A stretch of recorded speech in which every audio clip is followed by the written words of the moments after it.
Somehow, Star Wars returned, and Star Trek returned, and Mad Max returned, and Halloween returned, and again, and again. They're just all coming back.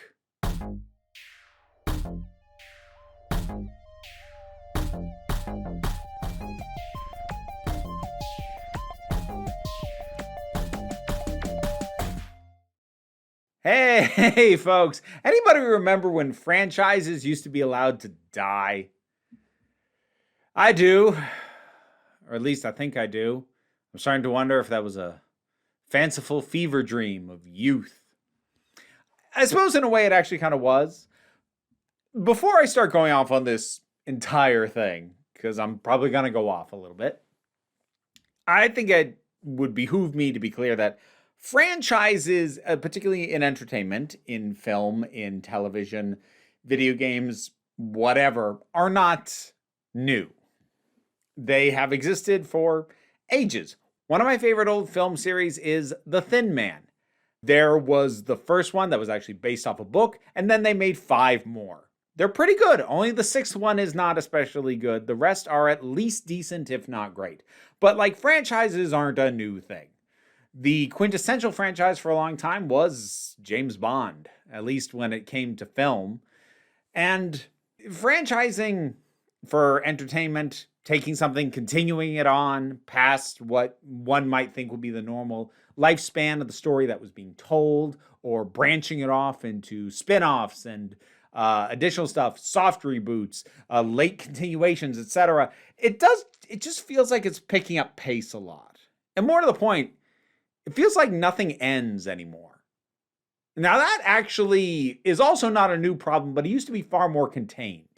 The number of things that felt like they never ended used to be a pretty small number of very specific things. Daytime soap operas felt like they never ended. Long-running superhero comic books felt like they never ended. Well, heck, not even just superhero. Archie feels like it never ends. Of course. So, again, this overall thing that I'm going to be talking about, this notion that franchises are never just allowed to finish, to be done, that is something that is increasing, but I don't want to pretend like it's a wholly new thing. But it has gotten worse. There were a couple things that made me want to talk about this and understand, to sort of tip my hand to where I'm going. Ultimately, what I'm going to be talking about more than anything is the mentality of the executive class of the companies that own most of the entertainment that we consume. So that's what I'm going to be kind of focusing on, or at least building up to. But before we get there, there are a couple of things that made me go, oh, really? Really? First of all, back in September, there was word that there is being shopped around the possibility of more Halloween films. Now, this is following in the wake of the film Halloween Ends, which is the end of a trilogy from I don't even know what to call them, reboot-quel? A continuation of the original film that ignored all previous sequels, which Halloween had already kind of done once before with a movie called Halloween H2O, which ignored everything after the first 2 films, but then there was the Halloween that ignored everything after the first film, and that's not even counting the actual full-on reboot that got 2 films, and they're talking about still continuing this. Why? How is there blood left in this stone? Because it's a known property. That's why. Another thing, I saw the trailer for the next Planet of the Apes movie. And I remember thinking, the last Planet of the Apes movie was not that long ago. And like, it finished the story. It finished Caesar's story. It finished the story that it was telling. But here we are, we're going to do more. I mean, again, there is kind of precedent for that. The original Planet of the Apes series was 5 films long. And not only the first one is good, 4th one is actually quite good in my estimation. But, you know, there's some precedent for that. But the 3rd one did finish up its story in terms of the more recent films. But they're going to do more. And then David Zaslav over at Warner Brothers. I forget when he said this. It might not have been this recent, but it has been stuck in my head ever since he said it. We're going to read this whole quote. One of the real strengths of Warner Brothers is we talk about the great IP that Warner Brothers owns. But for us, the The challenge is that our content, our great IP, Harry Potter, DC, Lord of the Rings, that content has been underused. We haven't done anything with Harry Potter for more than a decade. We haven't done anything with Lord of the Rings. We think there's a lot of shareholder value in attaching a 10-year DC, a real plan around DC, bringing Harry Potter back to HBO for 10 consecutive years, doing multiple movies of Lord of the Rings. When you put those franchises in, it's the best performing studio in the world. We need to deploy our best capital. We need to do it with the best creative people in the world. Where do we even start with this? How about the fact that the idea of creative people being involved only gets a mention at the very end? Because right now, with the way that people like David Zaslav, or like Bob Iger over at Disney, or like any of these massive entertainment conglomerations, with the way that they operate, they only see creative people, the people who actually write, direct, act, etc. They only have input on a project that the executives have already decided that's going to happen. The place for creatives is polishing up and presenting the most digestible version of the thing that the executives have already decided is going to make all the money. So it's very telling that they are brought up literally at the very end. And it's kind of sad, specifically, that it's Warner Brothers, because, once upon a time, about a decade ago, granted, but once upon a time, Warner Brothers used to be known as a place that would get its hands on really talented directors and back them on stuff that they cared about doing, whether that was a major thing that the studio wanted or not.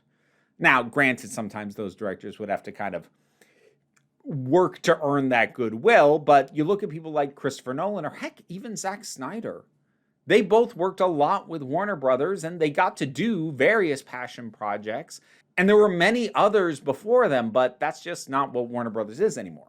Honestly, that's not what Warner Brothers has been for a while. The mask is off now. But that's the first thing. Creatives, barely a mention at the back end. And we'll try and move past the fact that he says they haven't done anything with Harry Potter in 10 years when it hasn't even been 10 years since the first Fantastic Beasts movie came out. And you haven't done anything in Harry Potter for 10 years? You did 3 movies in a series that you had originally planned to do 5 movies in, but then you had to stop because nobody wanted it. And multiple video games that have been frustratingly successful. You haven't done anything? What he means is nothing has had the official words Harry Potter on it. Because from his perspective, the Wizarding World stuff, that's all spin-off stuff. We're not making use of the IP, the intellectual property people know. I don't know if he actually talks like this, but in my mind he does. This is just the kind of guy he is. The intellectual property that people know, the words Harry Potter. We haven't said Harry Potter for years. And the fact that he said he wants to do Harry Potter on HBO for a decade when I was pretty sure, and maybe I'm misremembering this, that the announcement for a Harry Potter TV show, the idea was to do a season per book. And yet he appears to have just tipped his hand that they're going to milk it for way more than that if they think they can. DC, I'm almost willing to give a pass to, because again, it's based off a form of media that does kind of go on forever without an ending, i.e. superhero comic books. So I'm almost willing to let him have that one, but then there's Lord of the Rings. I keep forgetting there's going to be a Lord of the Rings movie this year. It's at least scheduled for this year. We'll see if it comes out this year, if it hits next year. I keep forgetting about that. You know why? Because the story's done. 3 films were made. The definitive visual trilogy of The Lord of the Rings. And then you milked The Hobbit, which is shorter than any one of the books that you made a whole movie out of with Lord of the Rings. You took a book that was shorter than any one of those and made 3 movies out of it that were increasingly bad. The story's done. But they're still going to make more. Because the IP is being underutilized. Let's talk about the executive mentality and words like underutilized, because that is the thing that you need to realize about the perspective of these executives. Because first of all, these executives are not creative people. And I'm not saying that to knock them. Literally, the creatives are shut out of the executive level by and large. By design, that is the case. You may notice, if you pay attention, a lot of executives, not just in entertainment and Hollywood, but a lot of executives, they tend to move not only from studio to studio, but sometimes industry to industry. They'll go from a business that does one thing to a completely different business and still be at the top, even though it's a business they have never run before. But it's just presumed that because they know how to run a business, those notions, those thoughts, those techniques, they apply to everything, which means you treat everything the same and you treat it as numbers. And when the thing that you made that made you the most money, got the most prestige, the most attention you're not currently making, that's money left on the table. But we exhausted the source material. Doesn't matter. But we finished the story we were telling. Doesn't matter. You could be making more. You could be doing more. I'll give you another example for something that I enjoyed initially when it came back, but then I'm already losing interest. Ghostbusters. The original Ghostbusters is possibly still my favorite movie of all time. It's definitely in the top 5. I don't like Ghostbusters 2. I think that was one of my first disappointments growing up as a kid going to the theater. The reboot, I didn't especially like, not because they were women, just because it was okay. It's just what it was. I actually quite enjoyed Ghostbusters Afterlife. That was heavily nostalgia. I absolutely admit to that. I'm not excited for the sequel, especially because the late arriving follow-up, which is its own trend, that very much fits into all this. But the late arriving follow-up to Ghostbusters, that was successful. Great! Now let's start cranking out more sequels. No, but the appeal to that was it had been a long time since that version of Ghostbusters had been touched. But this is something executives don't ever take into their calculations. They don't think of the fact that absence actually increases the impact of a thing. The way that they think is that if you released a sequel, a sequel to something that has been dormant for a while, and it's a hit, from their perspective, all the years in which you weren't making sequels, you could have been making that money, and you didn't. You blew it. So let's get going now. As sequels as fast as we can do them. Spin-offs. Everything you can do. Because we don't want to be leaving the money on the table like we did before, because we weren't utilizing the IP. The idea that part of the love, part of the excitement was that it went away for a bit, does not occur to these people. I mean, it literally doesn't. Because another factor in this is what leads to films like that awful Fantastic Four, the one that everyone calls Fan Four Stick.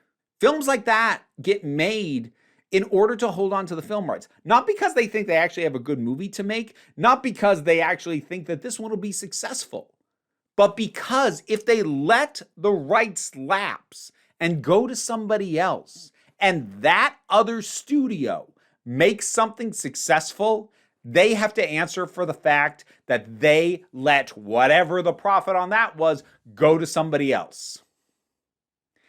They don't care if it's artistically valid. They care if they can point to something and go, this has made us money before, so we're going to keep doing it. And look, realistically, holding on to existing IPs, franchises that people know, that is a form of risk avoidance.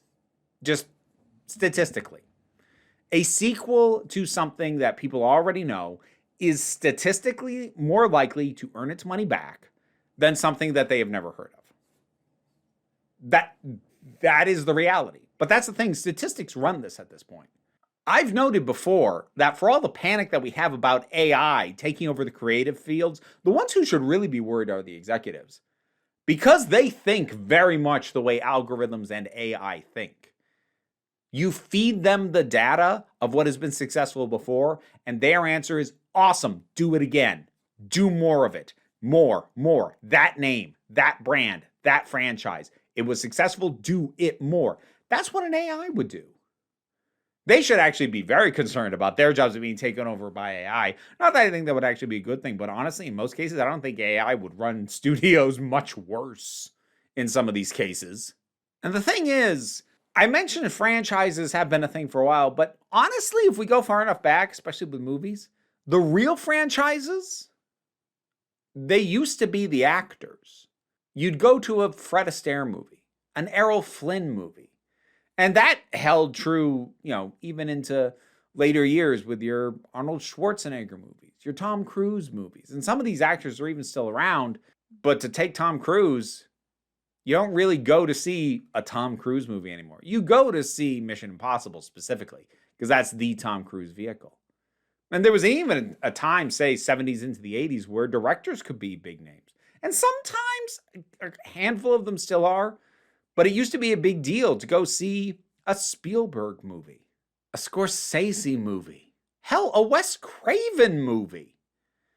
But now, these days, most up-and-coming directors, their big hope is to have a hit indie film and then get moved on to, and then get shifted to be the creative person on the big established IP.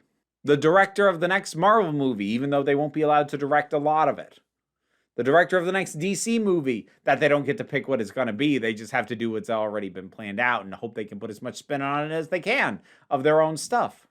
And this is very much what executives want. They want the brand to be the thing. I'm sure that many of them are irritated that there are still some franchises that they believe could be bankable that are too tied to specific people, be they writers, directors, or more likely actors, that it's probably not viable to try and continue it without those people involved, that they can't just keep the thing going.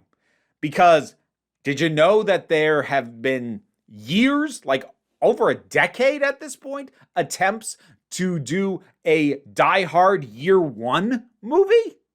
Do a young John McClane, because Bruce Willis, well, at this point, he's fully retired from acting. But, they want to use the Die Hard name. But they can't. They've been trying, but it hasn't worked. It's too tied to the one guy. Is Indiana Jones too tied to Harrison Ford to ever be picked up or continued?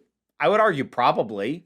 What, honestly, entertainment entities want is they want what the video game world has, which is that, yeah, there's franchises in terms of game series, but when you promote, this is coming from, it's not the developers, it's not the creative director, it's the studio.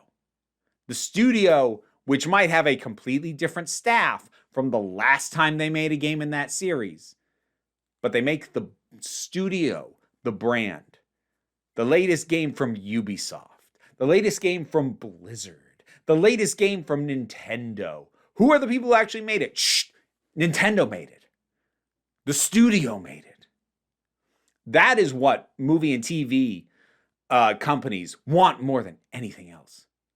They want to be able to say, well, it's from our studio. That's enough for you to want it, right?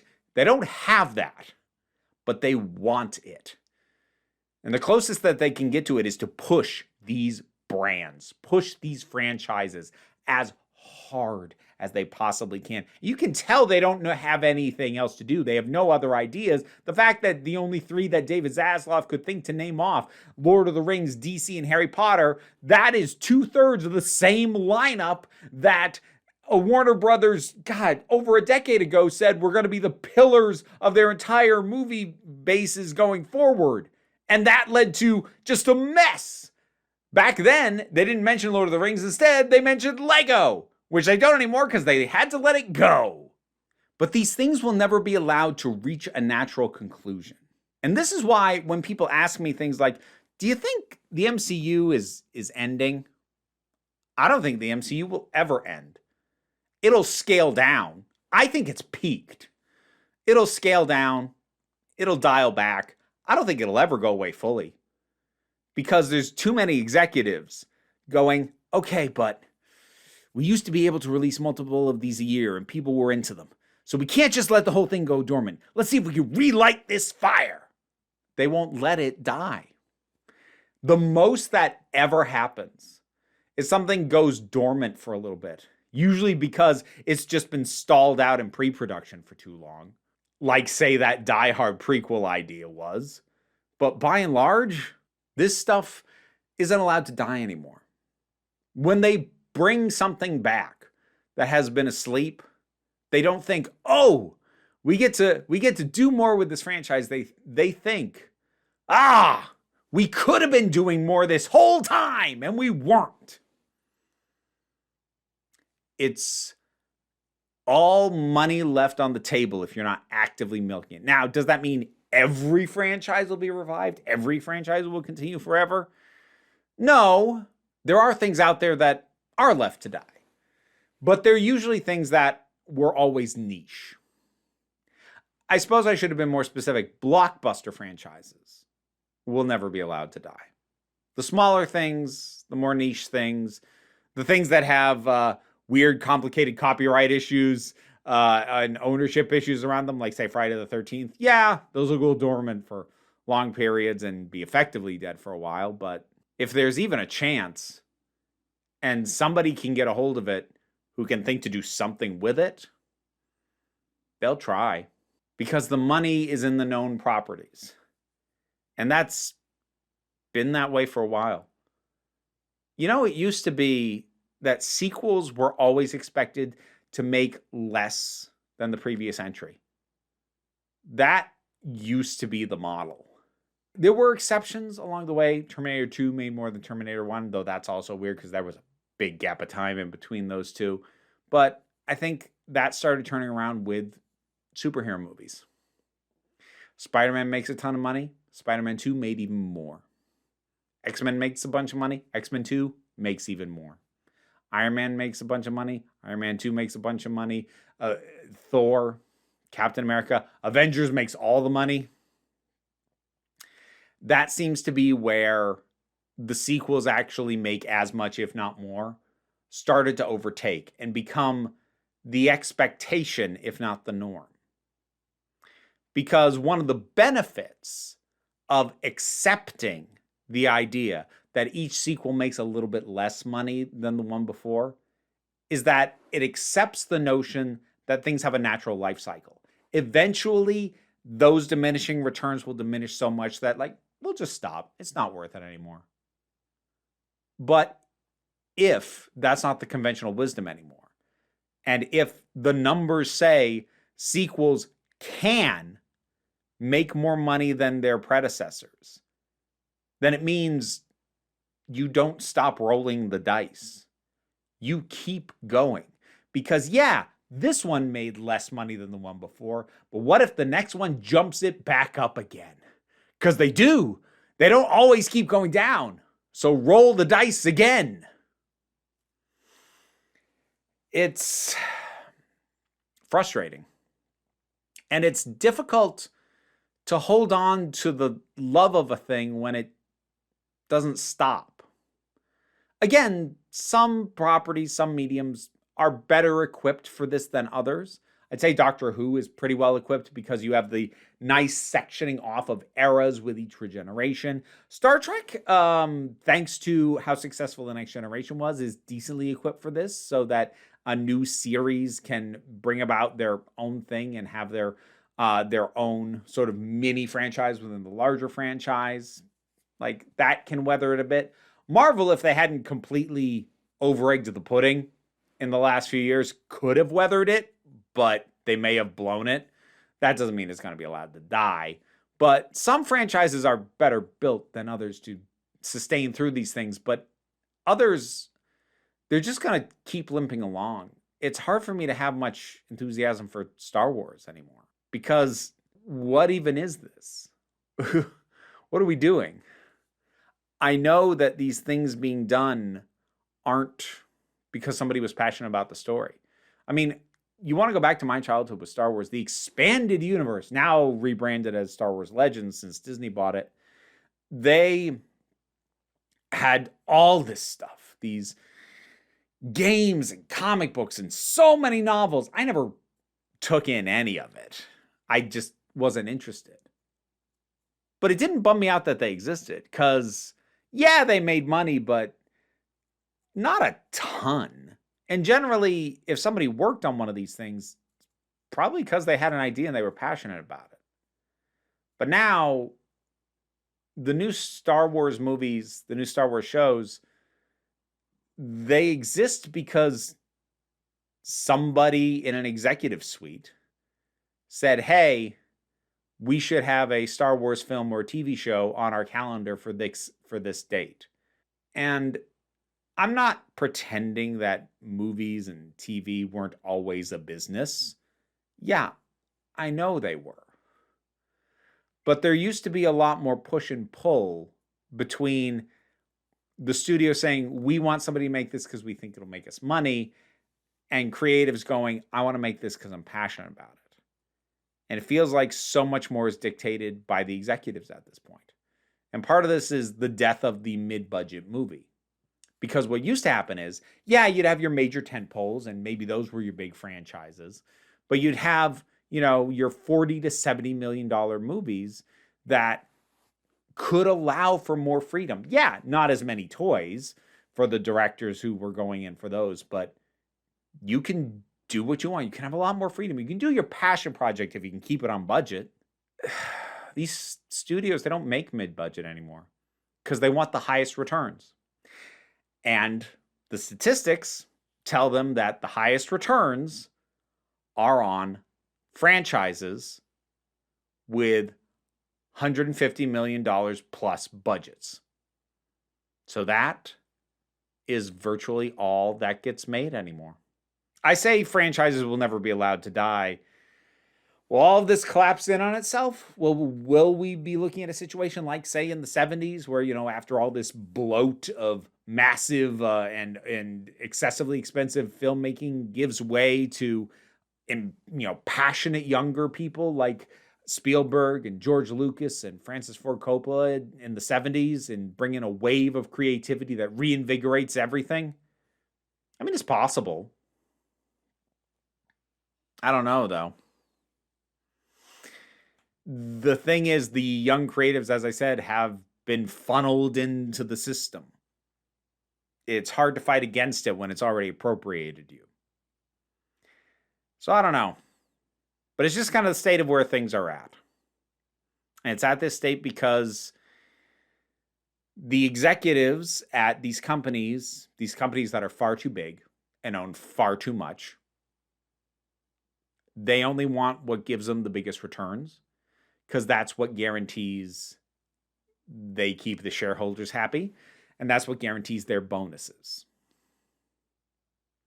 One of the most infuriating things to hear about in the production of any piece of entertainment, be it movie, TV, or video game, is to hear when something is either put on the schedule in the first place or rushed to meet a deadline, and the main reason for that deadline is to ensure the bonus of an executive.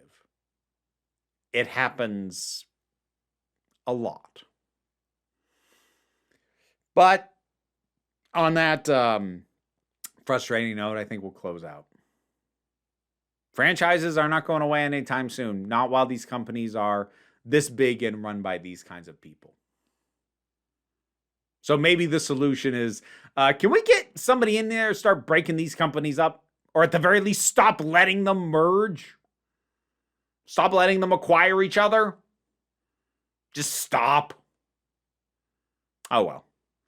Whatever your thoughts are, drop something down in the comments. Let's talk about it. Patreon pays the bills and enables me to do this as my living and sit here and rant at you for a while.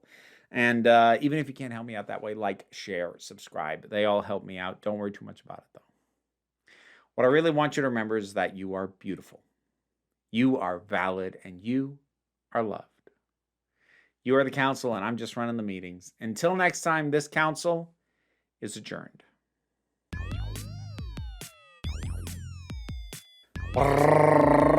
Drum roll for my highest supporting patrons: Robin Moore, Ruben Lafula, Goddess Elida, Oliver B., Turok, the thing that goes doink in the anime, Ruth, Gozer the Gozerian, Solitary Pictures, Ulrich Bogdan, Geek Filter, Melinda Walters, Toby Jackson, Jen, Auntie Kate 808, Becky Sparks, Fernambi Likes the Poodle, Robin Powell, T Love, Tracy Scrabbit, Angry Casperl, Dave Hall, Quite Bearish, Rosalind Bennett, pal Baraba Joggle and Mira G. Thanks so much.